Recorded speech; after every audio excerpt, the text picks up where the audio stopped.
বিদেশ আসলে সবাই দেশ থেকে ফোন দিয়ে জিজ্ঞেস করে মাসে কত টাকা ইনকাম করো, কত দেই তোমার বেতন।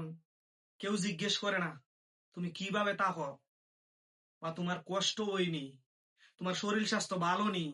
এগুলা কেউ জিজ্ঞেস করে না। জিজ্ঞেস করে বেতন কত দেই, ছুটি আসেনি। শুধু খালি এগুলা জিজ্ঞেস করে। বিদেশে কোথায় থাকি দেখায় আপনাদেরকে, বা যারা বেশিরভাগ মানুষ আসে কোথায় থাকে। এই যে দেখেন দুইটা সিট, একজন উপরে একজন নিচে থাকে। এইটা হচ্ছে বিদেশ। এইটাই বিদেশ। উপরের জনের কষ্ট বেশি, এটা বায়া উড়া লাগে। আবার একটু ধরেন এটা তো একটু লড়ে সরে, তো নিচের মানুষ কই কিতা ভাই এত লড়াচড়া করেন কেরে, এত লড়ান কেরে, না লড়ে ঘুমান যায় নানি। ইরাক ধরে ভাই লড়ে। তো একজন মানুষ ঘুমাইতে গেলে করট দেয় নানি, অবশ্যই দিবে। কিন্তু মানুষ এগুলা জানতে চাই না। শুধু জানতে চাই মাসে কত টাকা দেয়, লাখ লাখ টাকা কোটি কোটি টাকা, খালি এগুলা জিজ্ঞেস করে মানুষ। বলে না তোমার শরীর স্বাস্থ্য ভালো নি, কিভাবে তোমার দিন যায়, এগুলা কেউ জিজ্ঞেস করতে চাই না। বা তুমি খাইছো নি, এগুলা কেউ জানতে চাই না। হাই রে মানুষ।